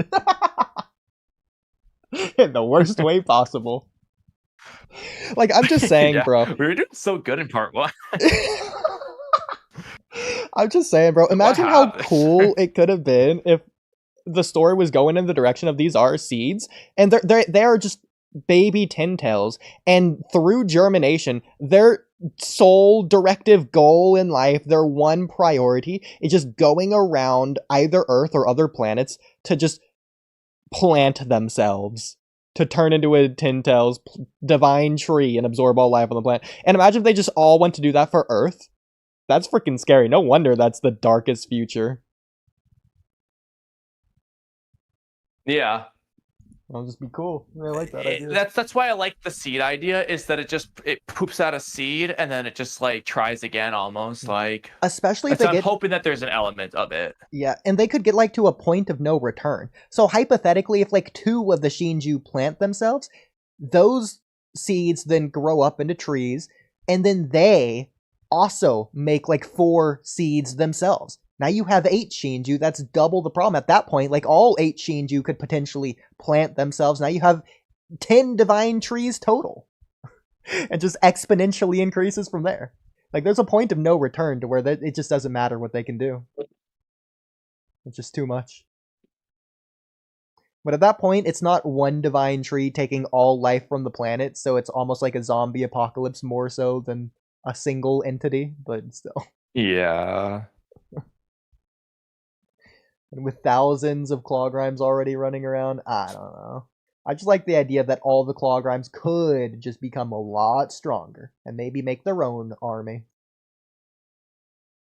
Well, I don't think it's impossible to rule out the whole idea, and it's gonna boil down to whether those evolved Clawgrime actually mattered. Because I actually want to do a video on this, because it's always bothered me since chapter 2, the appearance of the Clawgrime that he was evolved, as well as the main body, the Tintails. Just off the top of your head, I'm sure you at least remember that they just look different. There's like the lines on its face. Do you remember this? Yeah, I think that's just one of the designs of the Clawgram, though. It's not, though. It was only applied to the Tintail's main body and the evolved Clawgrime. At least in noticeably but wasn't that drastic detail. Like the same design of one of the Clawgrimes from like one of the original Clawgrimes Code made? It is minus the lines on its face. Okay. That was a change over the time skip. That's fine. So that to me just showed it evolving.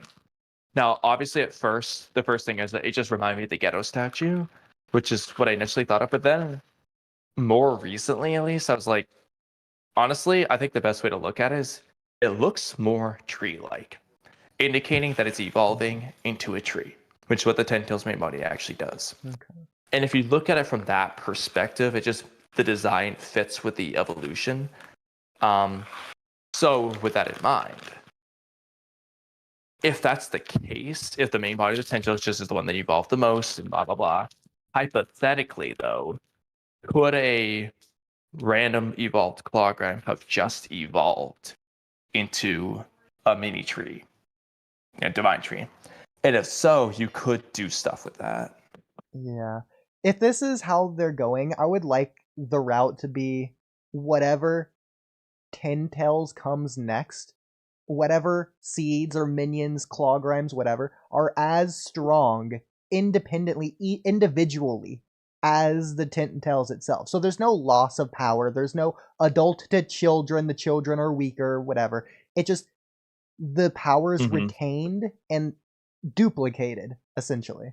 And like it only equal. Goes up. Yeah. Yeah. Or at the very least, if it's just close. So, like, hypothetically, if the one that chokes on Kawaki just didn't die and it turns into a tree, even if it's not going to be 100% equal to the one in the main dimension, at least make it close enough that it doesn't feel cheap. And so it just feels like it's a genuine threat. Yeah. That said, like I said, I think the Clawgrimes should be able to heal, but apparently they can't. But, like, they should. But, like, I understand that if you kill them, do enough damage to them, then they wouldn't heal because they're too dead to heal. So that's understandable. I wanted to say that earlier. Yeah. No, actually, real quick, this kind of gets into your idea, stemming off of what I just said.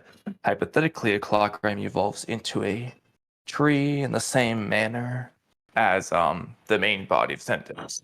If that's the case, then in theory, it could just make more Shinju. the same. Like maybe it decides, okay, I'm gonna use Soegi's this time. Now Soegi gets one, and the guy behind Soegi and whoever else.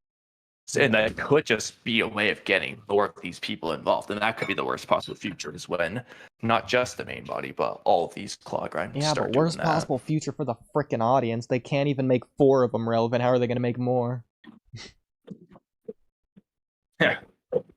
Yeah, so obviously in that case, Hidari cannot be dead. If Hidari's dead, let's not do this, obviously, because if you can't do Hidari right, what's the point of Soegi?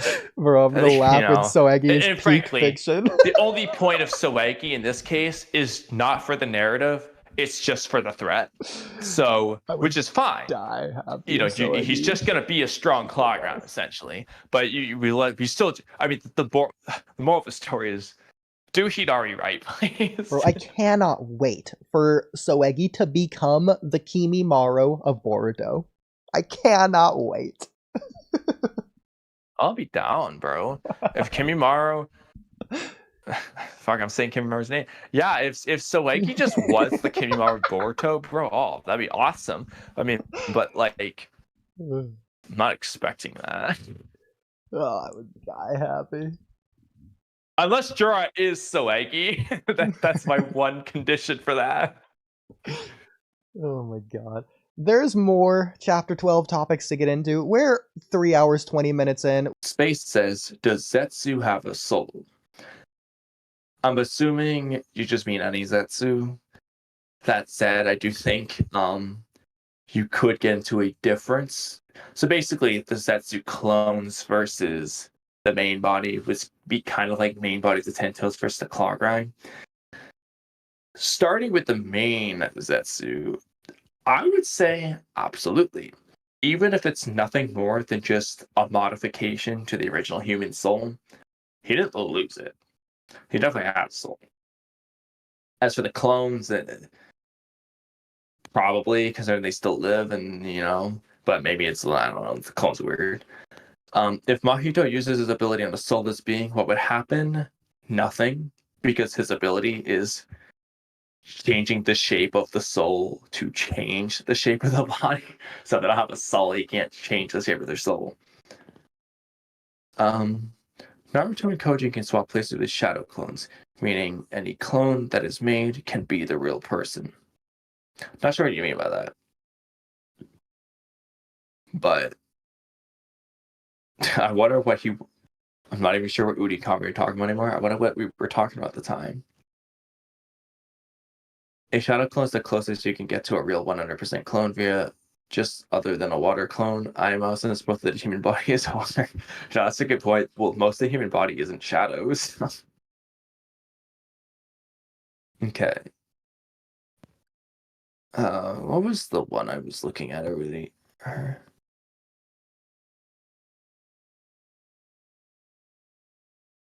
There are so many messages, bro. Jura is Jogo, and Sukuna is Momo. Jura being Jogo is interesting. I don't know what Uzi thinks about that. Oh, actually, this Danzo stuff reminded me of another derailment topic. Crap. We don't have time for it. Is Nue and its dimension connected to the first Ten Tails? Its tree that gave birth to all other Ten Tails we know is... I need to go back to the Nue arc to see what that tree looks like. It's supposed to be connected to Kaguya, so... To be honest, Nue might be more of a creation that's linked to Kaguya than anything directly linked to Kaguya. I need to go back, though. I'm not gonna say anything with confidence there.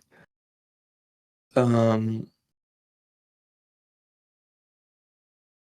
is the unnatural, or after the war went natural, or not sure. Who's to say we shouldn't take all of the Naruto franchise? Like they say, Boruto anime, manga, or canon.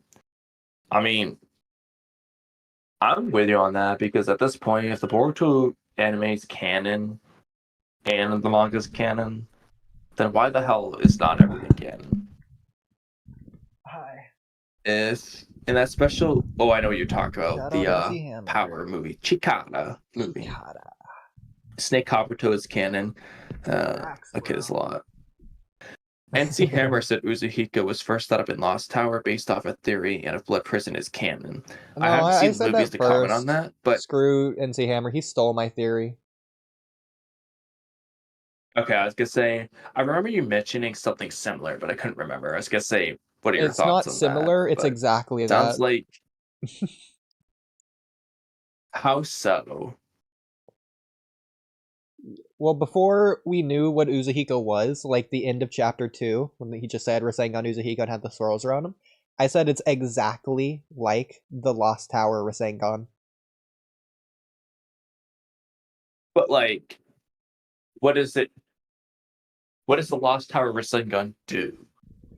It's just like a full body, strong Rasengan that's like really spirally. Really? That's cool. Yeah, here, I can look it up for you really quick. Ignore the guy. Let me look. But... Other than the guy, it's that. Is the guy part of the jutsu? Might guy. He's a mighty guy, that's for sure. That's cool. Right? Yeah. The blue part is Naruto, the green part is Minato. They combined a Rasengan. And it swirled around them. So is Minato's chakra color supposed to be green? I don't know, bro, but it looks freaking cool here. I'll even post the before. Isn't that cool? It's like the father-son Rasengan. Quite literally, technically. This is gonna be goofy. But in light of, instead of like a Rasengan Chidori clash or Rasengan Ninja Tech clash, in more like this, or more like the Amaterasu Rasen Shuriken, imagine a Boruto and Kawaki, a Lost Tower Rasengan combination thing. The Kawaki just learns Rasengan for this, obviously, but I mean, I'd be down. he's Kawaki Uzumaki, the two blue vortex. Do you think Kawaki can learn Rasengan? Why not? I think he would, in theory. Well, one, personality, two, Otsutsuki shenanigans might stop him. Like, could... Otsutsuki shenanigans isn't going to make him be unable to do it. Like, could Momoshiki, like, base Momoshiki outside of Boruto, before the movie, could Momoshiki learn to do the Rasengan? I think he could if he, like, wanted to learn. Great, he might have to eat a chakra pill and whatnot. Like, Momoshiki's weird because it feels like Momoshiki can't do jutsu. He can only use other people's jutsu. But that may also just be too much of his personality at play there. So, well, but that's also what I'm getting at, is when I'm saying can, I don't mean physically, I also mean including Kawaki's personality. Like, is that even a thing Kawaki can do, given his personality? I mean, I don't see why. I mean, okay, I'll say this right now. Currently, no. In the montage arc where he learned Shadow Clone Jutsu and tree climbing jutsu and whatnot, and fire style jutsu, yes. Yeah. I agree. At the time, he could have, obviously, I understand Naruto's going to start with the basics, but if Naruto just like, you know what, bro, let's go right to the Rasengan, I think Kawaki could have learned it. Actually, technically, provided he had enough chakra skill. Could he do it after his arm was blasted off and he got a fake arm? Yeah, you just use the other arm. But, like, no, but I'm saying, could Kawaki do that? A one-armed Rasengan. Could he learn to do that? Oh, honestly, yeah, I think so. Because he's just better than Naruto was at the time. Like, he learned tree climbing instantly, learned fire style jutsu. He can do one-handed hand sign shadow clone jutsus and one-handed hand sign fire style jutsus. Yeah, I think he can do it.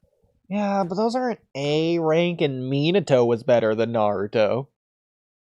Bro, Kakashi was flipping his shit when Haku did one-handed hand signs, bro. Okay, I think it's S rank to do that. Shut up. He was flipping out. He's like, bro, you can do that. Besides, technically in the anime, he does use his disconnected arm for his hand signs, even though that doesn't make sense.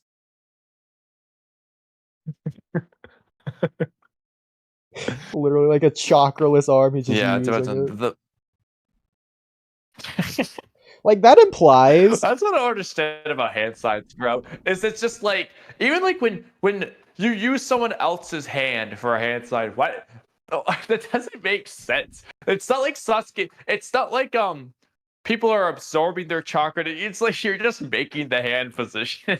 It's so cool, and I love it, but it makes no sense how that would help you, like, in any way. This implies that Jugo and the 5 Kage Summon arc could have sucked those samurai dry, pause, and then with their dead, chakraless corpse, they could have just used hand signs with that body. Hypothetically, you make someone hostage. Can you use a jutsu using someone else's hands entirely? You just like, your hands grab their arms and you force them to do hand signs. Both of their hands doing hand signs while you're connected to them by their arms, making them do it. Even wrists, if you would go that far. I don't know if you could do that or not, without part of your own hands. But that would be hilarious. I could totally see it in the Naruto-verse. Like, I could see Shikamaru using Shadow Possession to make someone do a hand sign and perform a jutsu. That'd be hilarious, bro. Shikamaru makes someone copy him, and Shikamaru just making them waste their chakra doing a Kekkei Genkai that he can't perform. Almost the same idea of what he was doing. Yeah, he does the crystal ice mirrors hand sign, and Aku's like, oh no. Hey, trick's on you. I can't do that one. I made the dome in the wrong spot. Karasu Shikamaru. Like, that's almost perfectly exactly what he was doing to Keen, conceptually, in the tuning exams. Yeah, actually, what if that, I never thought about that. What if that was Shikamaru's plan versus Tamari? He was just going to start waving his arms around to make her use the fan like crazy. He just ran out of enough chakra to do that part, but he's blow the audience away. Ignore the chakra. He's gonna attack all the people who threw cans at him. He's gonna hit them. That's hilarious. Ignoring the chakra, how do you think physical exhaustion would go? Like, Shikamaru's fine, he can wave his hands around, but Tamari's holding the fan, and it would take more effort to blow the fan physically. Would Tamari's hands just give up, like the muscles would just let go of the fan eventually? Shikamaru just keeps doing it? The problem is Shikamaru is using Shadow Possession to make her copy his movements, so he'll just make her hold on. Yeah, but like, would it not be a muscle thing at that point? Like, because gravity is still applying down. I think Shikamaru's Shadow Possession might just override the muscles. No, you need to know. You know what I wish we saw? Can Shikamaru use Shadow Possession on a corpse? Oh my god. Or a puppet? That's awful. It still has a shadow. You know what? I don't know about that, but I'm confident he could on someone who's sleepwalking. I could see that literally being a plot of a filler episode. He's trying to get Himawari back to bed or something. Yeah. That would be awesome, bro. This is the shit I want. Yeah, bro.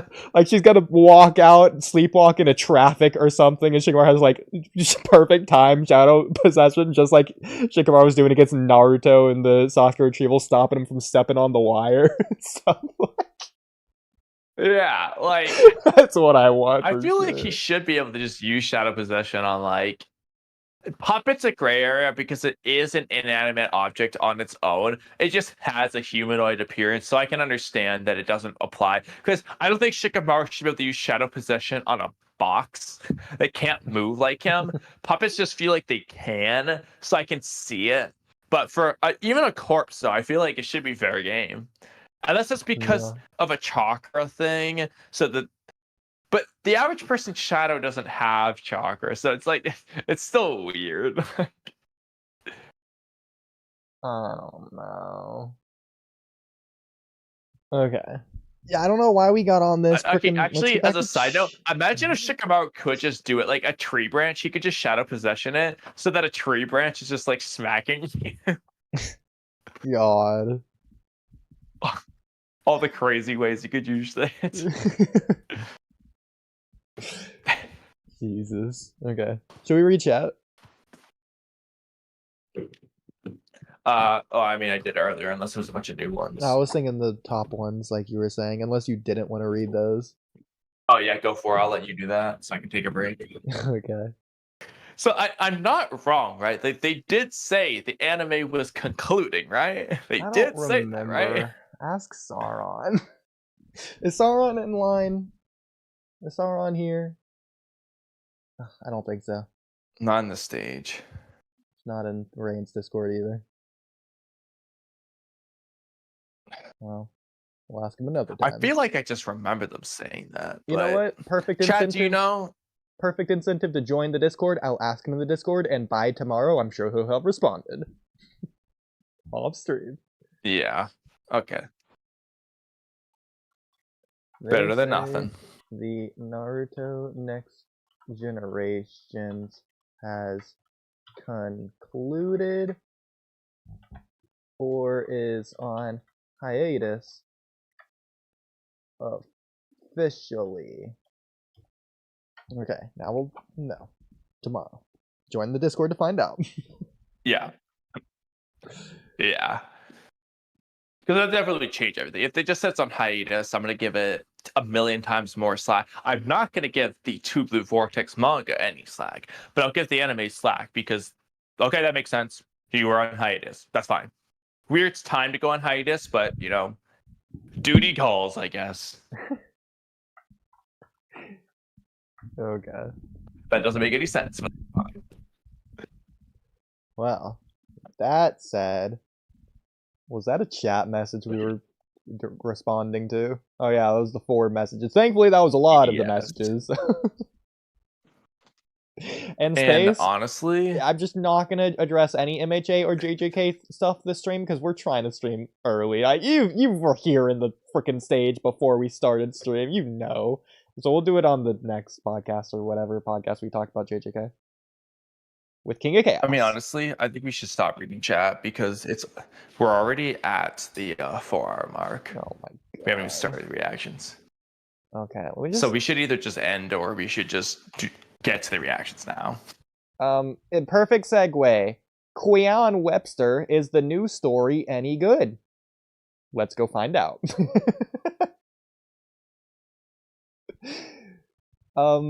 That's awesome. Okay. Bro, why is it doing this? Welcome to... Wait, are you human again? Kamui. Oh no. Looks like there's a big spike in viewership around the 8-minute mark in Daigo's part 1 rewrite, so I'm guessing that's where it starts. And the first 8 minutes are just him explaining the premise or whatever. I also want to let Daigo know that we're doing this.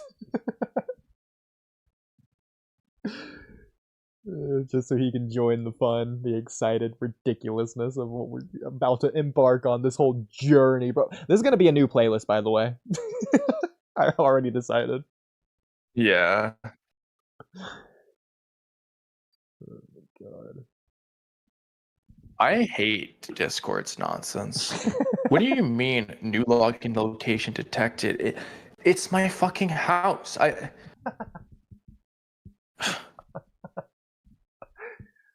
What are you talking about? Did your house move houses? Yeah, they freaking took Patrick's advice to move Bikini Bottom and push it somewhere else. I don't know, was there an earthquake in the area or something? I think you were saying something about that. Yeah, I didn't realize that earthquake was that big. Dang, I'm a yapper. I said I'd stop. Shout out Darshikage. Is Nue in its dimension connected to the first 10 tails? Its tree that gave birth to all other 10 tails. We know Shippuden and Boruto. Well, I don't know what that means, but I think it'd be really interesting if Nue is from the original dimension where Shibai and the Jogan came from, Makes sense considering the Jogon's connected. Jogon literally went to that dimension. If Oodie is right, Sasuke will be stronger, but the same as dual Rinnegan Madara. Wouldn't he be weaker if he was the same as dual Rinnegan Madara? What do you mean by same? Same in which regard? Maybe similar. I feel like they want to be the exact same. But I'm probably misremembering what you're talking about, considering this was from like an hour ago. Momo knows what's happening since he's a real Otsutsuki, which is where he will capitalize. Momo knows what's happening since he's a real Otsutsuki, which is where he will capitalize. You know, as opposed to those fake Otsutsukis. Ugh, gross. I would like to know what knowledge Momoshiki has, though. We need a Momoshiki one-shot. Orochimaru had a better understanding than Amino. Understanding is interesting because that gets into wisdom versus intelligence. I think Orochimaru has a very high level of understanding, and we don't know Amato's level of understanding. That said, it seems as if Amado would have more intelligence than Orochimaru, but that doesn't necessarily mean it's because he's smarter, but because he has access to greater information, such as Jigen. Whatever else he has. Amado is the unnatural, or after the war, went natural development route. Okay. Oh, I think Kamui maybe did this all. Yeah, so skull and bone emoji, the Kamui Echo. Daigo rewrite, more like fanfic. We'll get to it, Space. We'll get to it. I have a feeling Daigo is sleeping. Well, I didn't mean literally right now, but alright. So wait, is the next stream going to be JJK or Naruto or Boruto? We will figure that out as soon as we contact Cam and King of Chaos. See when we can do that again, as we already have. Kamui setup has gotten so much worse. In stream, Oodie is an echo. Oh god, I feel like Kamui is causing his own issues. Nah, they'll probably start with Code getting cooked with Uzuhiko and tones of fluff in the anime in between. They could do a lot of flashbacks. That'd be the stupidest thing they could do, but they... but based on the track record, seems like it's most likely. Then anime will fill in the blanks, at least I hope, which is why it's off air. Yeah, I think that's the problem, is the anime is off air, and that's why the blanks aren't being filled in, but yeah. Maybe novels will be filler, like Kakashi Gaiden. It'd be nice if we get some novel adaptations. Maybe even adapt the novels that they didn't adapt the right way originally. Not that they adapted them wrong, they just didn't adapt them faithfully to the novels. But that's okay, because it's anime adaptation, it's literally adaptation, and it's anime, it's a different medium. Tell your own story. In fact, different story is literally preferred, considering now there's two different stories. And both are good. Logically, it makes no sense to do Sasuke Retsuden and not do the whole thing. I agree. If anything, Sasuke Retsuden makes the least sense because it's literally the middle. Either tell the beginning or the end. Why tell the middle? Oh yeah, they also didn't do the Kakashi is going to be the key to the story thing either. I completely agree. Very weird. Darshikage, you know you're fun when you're drunk.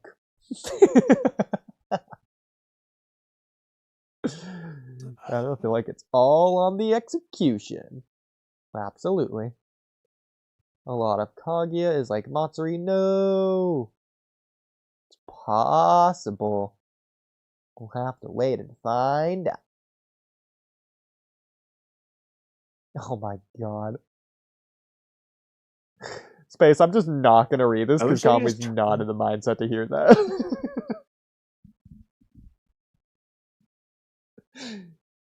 But Kamui, I'm assuming... well, I've caught up on chat. Honestly, I don't even want to fucking stream anymore. This ruined the stream for me. Thanks for watching, and have a night.